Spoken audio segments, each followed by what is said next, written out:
এত রাতে বুঝি জিএফের সাথে কথা বলেন, তাই না? জি না।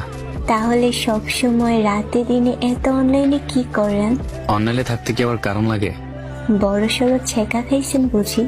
ছাকা খাইনি, একজনকে অন্ধের মতো বিশ্বাস করে ঠকে গেছি, যিনি ছিল আমার রাত জাগার কারণ। আমাকে রাত জাগানো শিখে এখন সে নিশ্চিন্তে ঘুমায়।